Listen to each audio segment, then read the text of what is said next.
So I am a 26-year-old trans man, which means that I'm female to male transgender, and I'm an activist, a business founder, and a writer. And when I think about man behind the mask, I think about the mask that I've experienced, living as a woman, the mask of gender dysphoria, the mask of what I thought it meant to be a man, and in the mask that I wear day to day, living as a man and learning what that means and how I show up with my mental health. Wow, I mean, that's a great story. And I know people watching weren't expecting that, So you've had a couple of masks to wear to get to this point. So I want to kind of explore those masks, if that's okay. I want to talk about gender dysphoria and masculinity. So you've spoken about the mask of gender dysphoria, and you have presented as a woman. But what was the experience like for you, and how has the medical transition helped you find comfort in your identity? Great question. I mean, gender dysphoria really feels discomforting, and I was born into a female body and obviously knew that I wanted to live my life as a man. So I was quite literally showing up in everyday life wearing the mask of femininity. So I was really overcompensating for it, particularly being from Essex, wearing heavy makeup and trying to look like all the other pretty girls in school, and just trying to avoid anything that would make me come across as masculine, which other people might read as tomboyish or maybe want to tease or mock me for.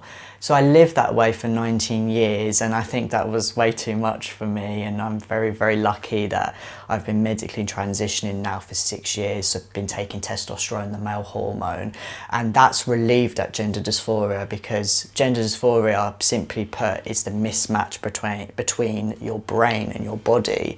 And obviously my body was female, but my brain is telling me, no, you're male. So taking testosterone relieves those feelings of dysphoria and turns them into gender euphoria. So now I get to wake up every day and look at the man that I always knew I was staring back at me in the mirror, which is great. And 7 years later, in April next year, I can, happily say I look like the man that I always dreamed of, and I look forward to growing older as one.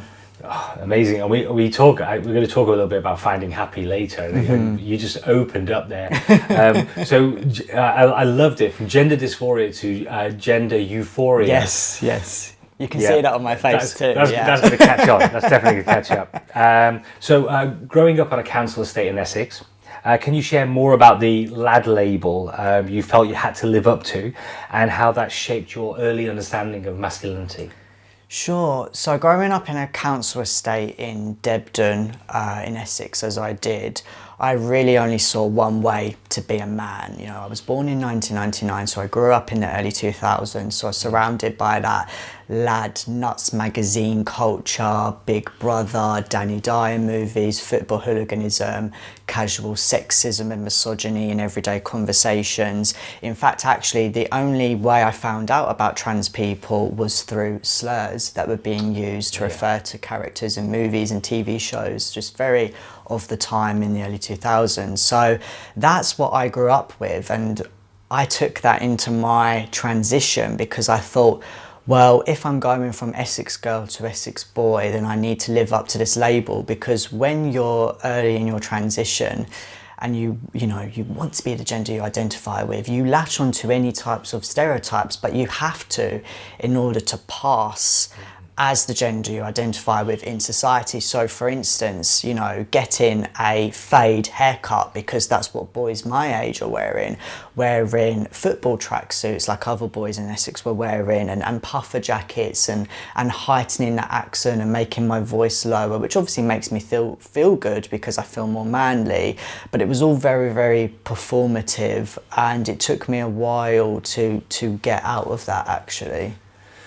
Wow, so that's literally replacing your female mask with a new lad label mask of what you thought you should be acting like. Exactly, it's the same as the hyper-femininity and that mask of being an Essex girl and having to wear fake tan and makeup and hair extensions to look like what people think a woman should be like, particularly as a teenager, and then go into a young lad, because I started transitioning at 21 and thinking, well, what do other 21-year-old guys look like? So I adopted those behaviours and then started wearing my own mask, which really I shouldn't have been doing, because I'm living my own truth. I don't need to be living somebody else's. Right. So, and with you saying about your own truth, did it feel not quite right? I mean, you were living as a man now, but did that still not feel quite right? No, because it wasn't me. I mean, yes, I happen to be from Essex and I might have the accent, and it becomes heightened after about 2 pronies, but you know, I don't need to be talking like that all the time. I mean, the comically deep voice I was putting on was hilarious. I was trying too hard, and dressing not the way that I wanted to dress. I mean, I felt uncomfortable wearing the tracksuits and things like that, but you also have to understand I'm also trying to emulate a male physique, which is not started happening yet, because I'm taking a testosterone. You know, if you think about it, it's like a second puberty. So, you know, I'm 26 now. This is why I look so young, because I'm going through what like a 16-year-old boy is. Back then it was more like 14, so you know, the hips were still there. I was having to dress. It was all very, very confusing, trying to find the right silhouette for my body, but also trying to align that with how I feel inside, because I knew that's not how I wanted to present as a lad or a stereotypical lad. But it took me a while to sort of reconcile those feelings with that outward gender expression. So talking about defining masculinity, over time you redefined what masculinity means to you. So what does your version of masculinity look like now? And how has that shift impacted your mental health and overall well-being? A very loaded question, thank you. Well, masculinity to me is using your platform and the privileges that you may have and you might not recognise yet to show up for other people that need that voice. And I didn't recognise that early in my transition, and I've got to be kind to myself, because I was just trying to get on with it, quite frankly. But I realised that there is no one way to be a man, and you know, it might sound simple and generalistic, but coming back to the lad thing and those hyper-masculine ideals and stereotypes, especially growing up in a, you know, working class environment, I had to realise that there is no point going through this major change in my life to live as somebody that I'm not, and another layer on top of that, a version of a man that doesn't fit with me. So I learned that actually I have power when I speak. Now I have a deeper voice, people listen to me, I command authority when I walk into a room. So, you know, as an activist, you know, doing content creation or speaking on social media with my public speaking, I always use my voice to draw attention to topics that I might not have been listened to when I spoke about them when living as a woman. So that's, for me, that's my version of masculinity. It doesn't mean that needs to be everybody else's. It doesn't mean, you know, putting like 6 pints and shouting over people and just saying mean things. It's just about being a gentleman and being kind and rooting for the underdog and speaking for them too.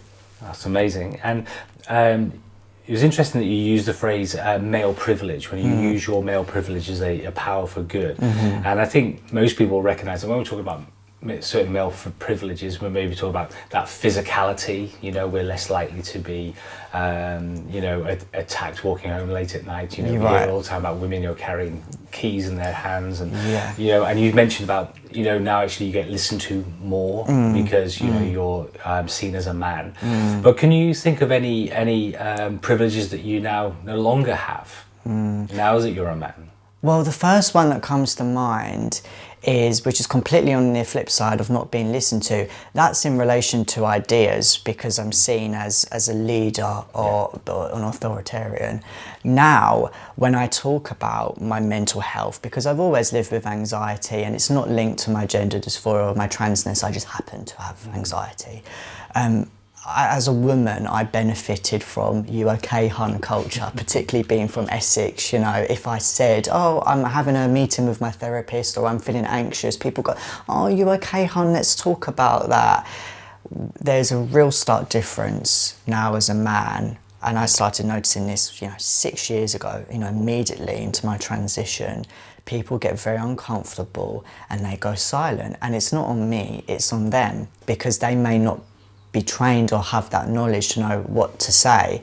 But I think even so, just saying, oh, okay, is enough. You don't need to go silent. You can still ask me if I'm okay. So I feel like that sort of privilege has been taken away from me, and I feel like there's sort of a sliding doors moment for everything that's happened to me in my life, because yes, I used to fear men walking down the street, and I used to be that woman having keys in the knuckles and racing home at night, and now I find myself crossing the road from women to make them feel safe. But that's scary for me because I'm a man, I'm immediately seen as a predator. So I've had to reconcile that. That's been very concerning for me. I get it from the women's perspective, because after all, I lived as a woman for 19 years, but I don't want to be thought of that way, as a scary predator who's going to be mean and possibly cause harm. I'm just trying to live my life. So yeah, they're really great points. But when you said that people don't engage with you in conversations about your mental health now, are you talking about other men? And the reason why I ask that is that most people see solutions in people who look like them, and we know that men don't often offer solutions to other men for that fear. But is it men that don't engage with you about how you're feeling in your mental health? Well, that's very interesting. It's definitely other men, but it's women too. For me, it just kind of feels like everybody doesn't know, but I feel like men, you're right in what you say about the solutions. It's kind of like, you kind of almost hear the dial-up sound in their head. It's like, what can I say to resolve this, when actually what we should be doing more of is listening. Sometimes, just like when we share a problem with a friend, sometimes we want them to listen rather than give advice, and the same goes for mental health. Yeah, no, great point. So you've lived fully as a woman and fully as a man. So what lessons have you learned from both experiences that you think could inspire other men to embrace their own unique identities?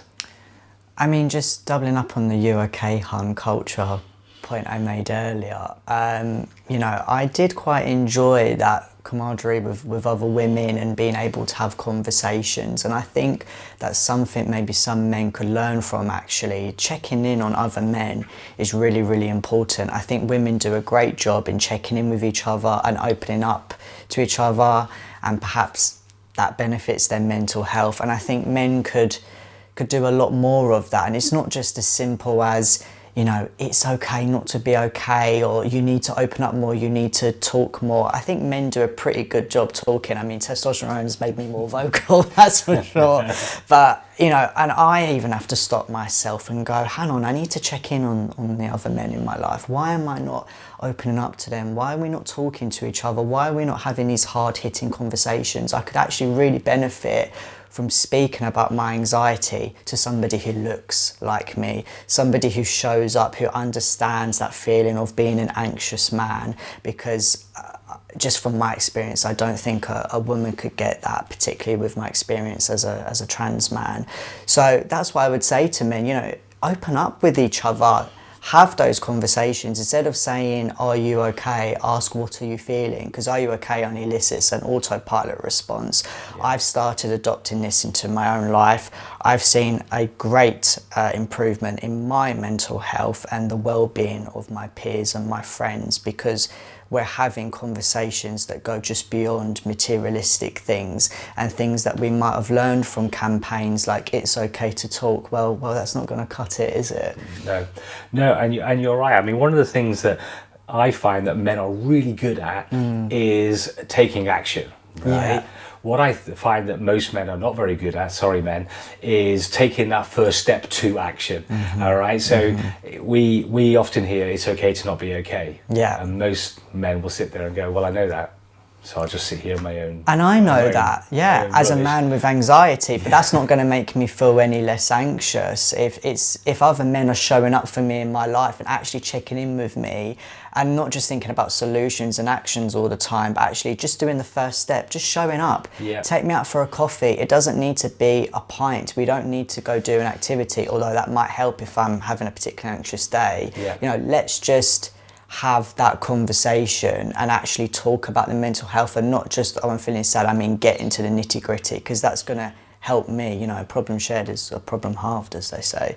I totally agree. Yeah. You know, take that first step, you know, and I totally agree with that. So I know I spoke about this earlier, and I want to talk about finding joy and coping with anxiety. Yes.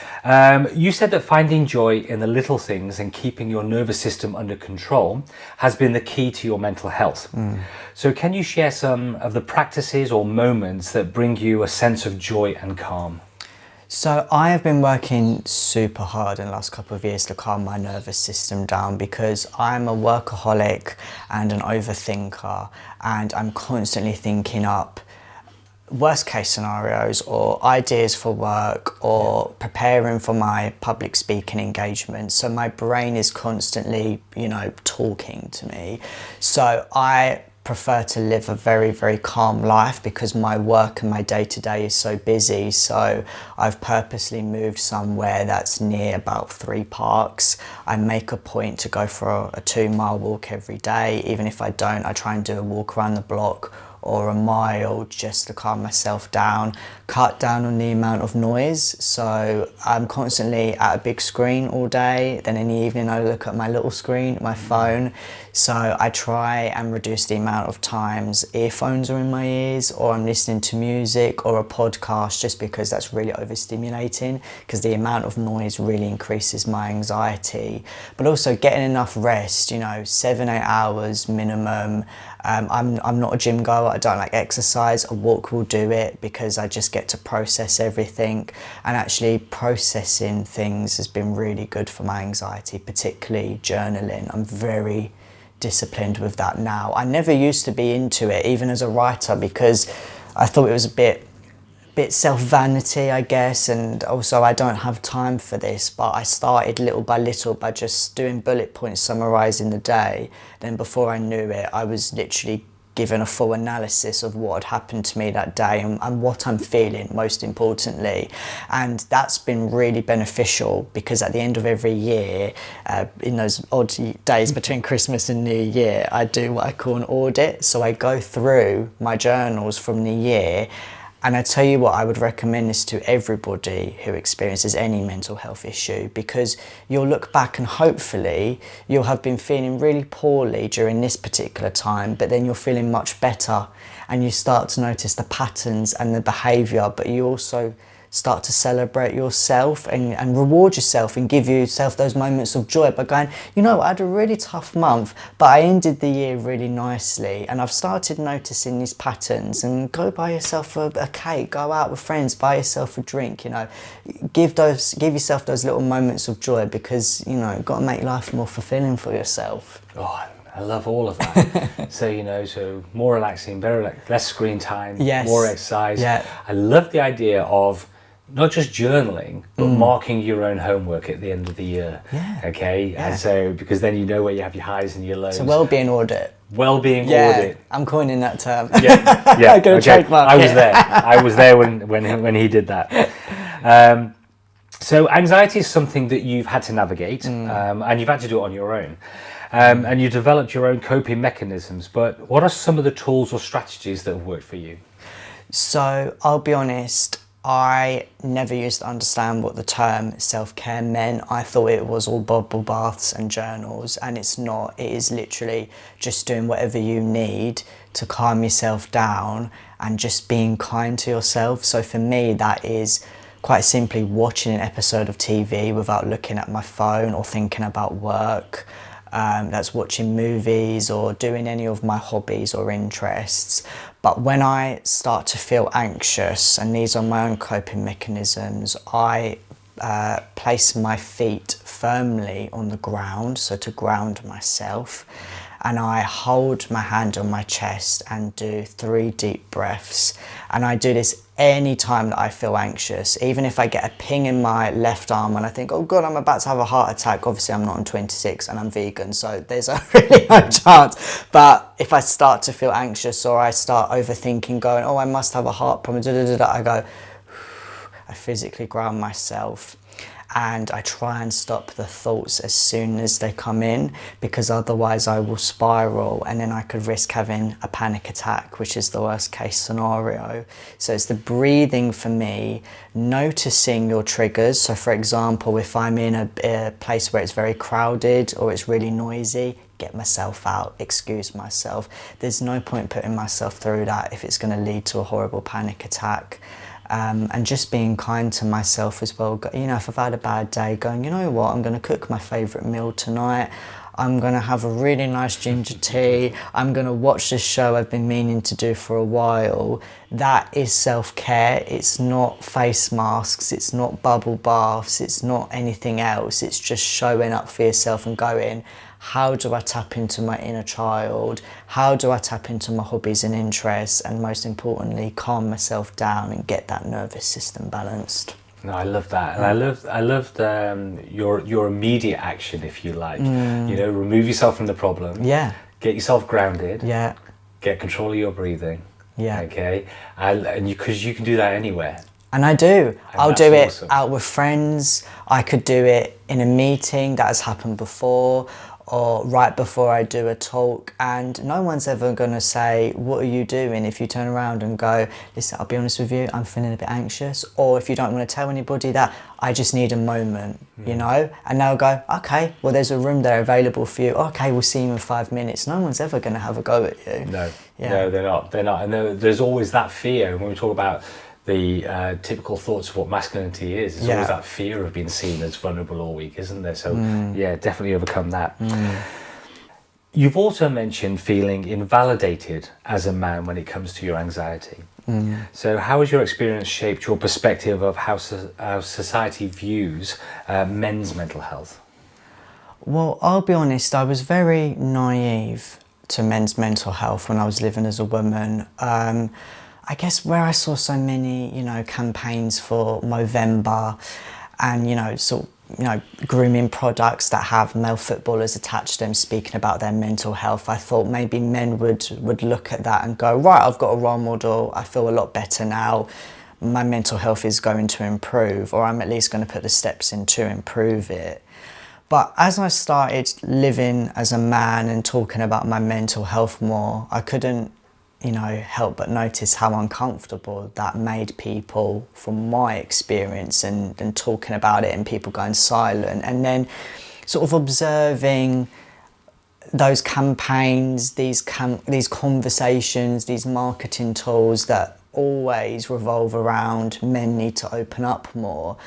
Personally, having lived as a man for 6 years and navigating my own anxiety, speaking about it, living with it, putting in those coping mechanisms, I can safely say men don't need to open up more to you. You need to open up more to men, because it's no good men talking more and telling you about their experiences if you're going to do what people do to me, which is getting uncomfortable, shutting down, going silent.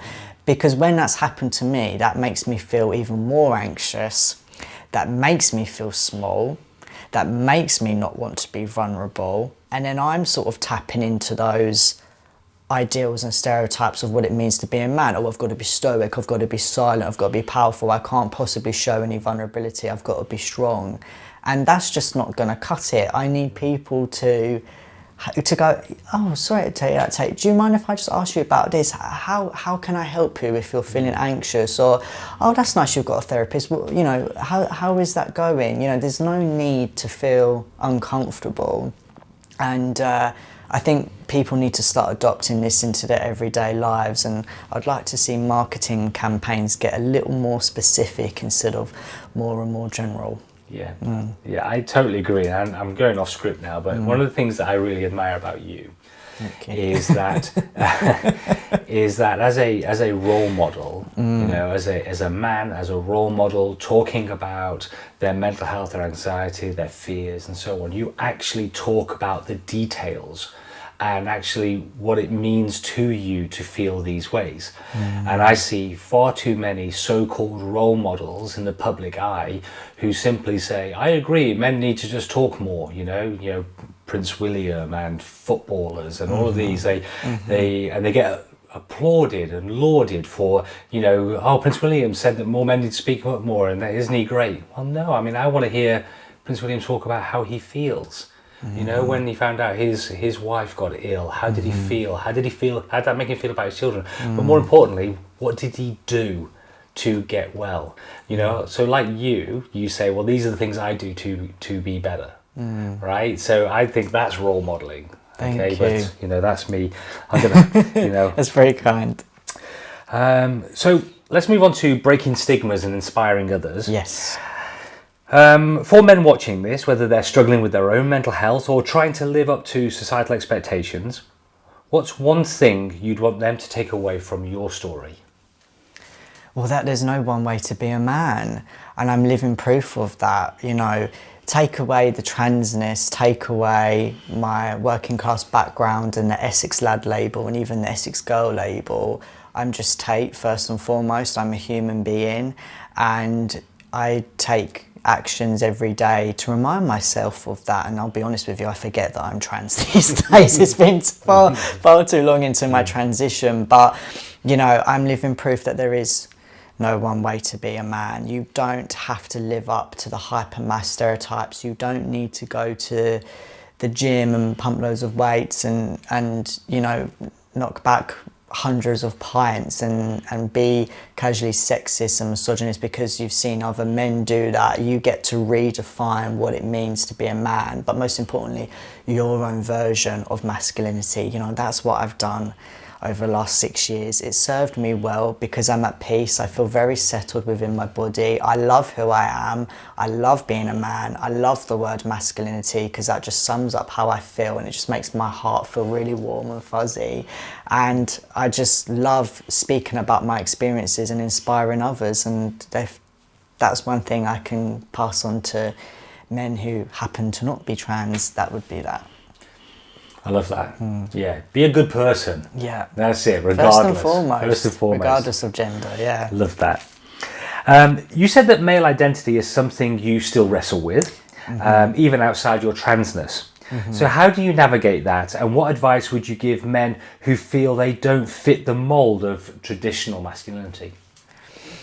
Well, I would say first and foremost that there's absolutely nothing wrong with that, because I play my own part in the male identity crisis in that I feel it too. Just because I'm a trans man doesn't mean I've got all the answers now. I'm 6 years into my transition. I mean, people always say, when does the transition end? Well, if you think about it, technically, it is like a second puberty. So it's, you know, the changes stop after about 5-6 years, but the transition is still ongoing because I lived my life as a woman for 19 years, and now the exciting thing is I get to live the rest of it as a man. So I'm still going to be learning and learning and learning. Everybody else is going through their own transition in one way or another, particularly cisgender men, so men who aren't trans. You know, you get to define what it means to be a man, and if you are struggling with your identity or you don't know your place, just think about, what are my values and my morals, and how do I want to pass these on to other people?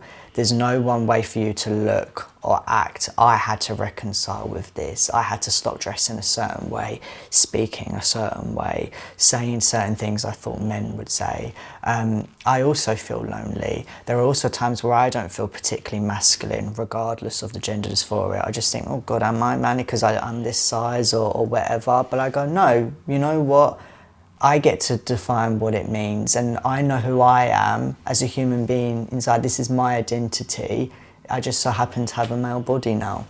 Yeah, I love that. I love what you said about what are your values and your purpose, and how do you pass those on to others? Yeah. Oh my God, that's really good. That's like your legacy. You know, what you're leaving behind. How are people seeing you? How will people talk about you? That's really good. Well, people are going to remember, you know, how you made them feel and what you did to help them, rather than your job title, rather than your gender. So I think I would say, you know, stop obsessing probably about what it takes to be a man, or if I'm manly enough, and just think, how do I get back in touch with my values and my system and my morals, and I think the rest will work itself out. What do you think needs to change in workplaces, communities, or society as a whole to create spaces where men feel safe to be themselves and talk about their struggles? Well, I think spaces need to be created, particularly in workplaces. I mean, I do a lot of work with women's networks or gender equality networks, and what I would love to see is sub-networks or subgroups that are set up for men. I think there needs to be space for men to speak with other men in workplaces, in community centres, in charitable spaces, whatever it may be, to speak about their mental health, or becoming a new dad or new parent, and how do they show up in the world, and speaking with other people who navigate the world just like them. Because as much as we would love to get a group of men and women together in a gender equality space, what they bring to those spaces is going to be completely different. And ultimately, and women would agree with this too, they need their own space to be able to talk with other women about things specific to them, whether it be motherhood, menopause, or PMDD. And men need their own spaces to talk about mental health, becoming a parent, how they show up in the world, or anything else they're navigating, because those people just need to get it. So if we can start by creating those spaces,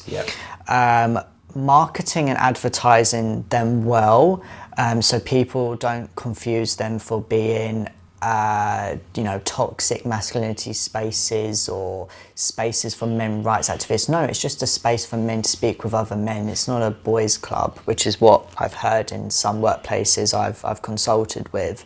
And thirdly, nurturing that, making sure you're checking in with them. So HR leaders, CEOs, any sort of senior leadership should be going, well, what do they need? Could I sponsor them? Could I give them a budget to put on an event for Movember or Trans Awareness Week to explore a different brand of masculinity? What could I be doing to help them on the ground, and checking in with them, rather than just checking in with them during Movember, popping up a poster and then leaving it for a year. Check in with them, maybe, bi-weekly or on a monthly basis. No, I totally agree. I think you make a really great point. I mean, we at Tough Talk, we only work in male-centric spaces or with charities that support vulnerable men. But and the amount of spaces we go to and we hear, oh, we're 86% men.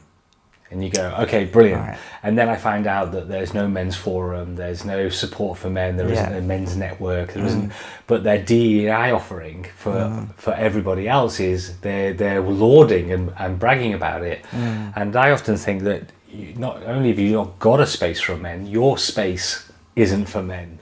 Right. You know, so the whole space isn't for men. So I totally agree with you with what you're saying from the top down, and then you can go from the bottom up. One of the things that I found as well is organisations that are that include men in a similar supportive way to DE&I, they get greater male allyship.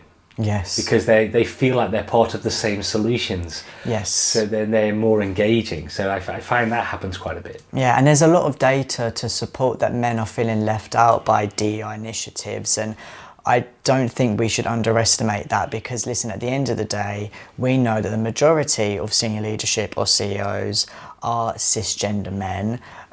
So we need to get that buy-in. If you want to progress your gender equality or equity initiatives in your workplace or your charity or wherever, you need to get buy-in from those very same men. So you need to meet them where they're at and speak their language, not leave them out. Because otherwise you're just talking in an echo chamber and you're not going to make any progress. I'm absolutely with you. You're right. We organisations that we've been going into, which are male-centric, and men are often the last to get any support. You're right. Most of the leadership team are men. We have to question that. Why are you treating your own men so badly? But yeah, that's another story. So as we come to the end now, I want to start talking about reflection and hope. And looking back at your journey, what are you most proud of about the man you've become? Oh, wow. I think that I've used my experiences to inspire both men and women, and that's something I'm very, very proud of myself for, because I could have made a brand out of telling my coming out story 100 times, my sob story, as I call it. But I didn't want to do that. It was only 8 months into my medical transition that I started thinking and reflecting on my masculinity and privilege, and even about the safety piece and being able to cross the road to avoid women and make them feel safe, and already getting those toxic masculinity phrases being put on me and things like that. And I thought, well, if I'm going to speak about this so openly in workplaces and out of them too, you know what, I'm going to speak from the heart, from my lived experiences, and inspire people, because anybody can train themselves or look up a glossary of terms on Google, but I think hearing that experience is so different. And I think women love hearing my story because they see themselves in that Essex Girl or hyper-femininity and living up to that label. But also when I speak about my experiences of menopause, I'm also helping women have their stories heard. And then when I speak about my brand of masculinity, how I leverage my male privilege to inspire other men to be allies to women and other genders, and about mental health and how I show up for myself, that inspires other men. So I feel like there's quite a lot people can learn from my story, but I'm very proud of myself, I would say, for not being brave, but giving myself permission to not ignore my past, but actually turning it into an educational tool for other people. And I hope that will be my legacy with my activism, or at least I hope so. I love it. I think, so in essence, the thing that you're most proud of about becoming a man is how you use your journey to be able to support so many people. Yeah, well, there you go. You've given a better summary of it than I could have. Well, I've been trying to get this interview for 2 years, so I know how important it is. Thank you. If you could speak directly to someone watching this who feels isolated or overwhelmed, what would you say to them? Please reach out to a loved one. It doesn't need to be Samaritans or another charity if that's too scary. I've been in that position where I know there are plenty of helplines for me. There's a lot of links I could click on, but I just need that one person who I know will pick up the phone at 2 a.m, who knows me inside out, who won't judge me, who will just speak to me and make me feel a lot better. Just reach out to whoever that version is for you, and then hopefully you can feel less isolated. So finally, what does happiness mean to you, and how has your journey helped you find it? Well, I used to think happiness came from materialistic things, like getting a house or having a high salary in my corporate job, or being able to afford all the nice fancy clothes that I like to wear. But for me, it's just showing up as my true self, and that happiness has come from transitioning into my true and authentic self. And it's been a rocky road. I haven't been perfect. I've leaned into stereotypes, and I've projected onto other trans people, and I've made some mistakes along the way, and had some dodgy haircuts and dodgy outfits, but ultimately I've arrived at a place where I feel really settled in my masculinity, particularly after having my chest surgery, because I can just look in the mirror and see, well, I see the man I always knew that I was staring back at me, but I actually think it's better, because I didn't think that I'd turn out looking this good or this masculine. Yeah. So I'm very pleased as to how it's all turned out. But I think you can see the joy and happiness written all over my face, and that's because I choose to live as my authentic self every day, and so much so that I forget that I'm trans day to day, and I just live as Tate, and that's all it takes. I totally agree. When I speak to you, when we engage, I see a man who is really comfortable with their identity, physically, emotionally, psychologically, and I think you're a great role model, and I really appreciate you taking the time to speak to me today. No, thank you for having me. Good.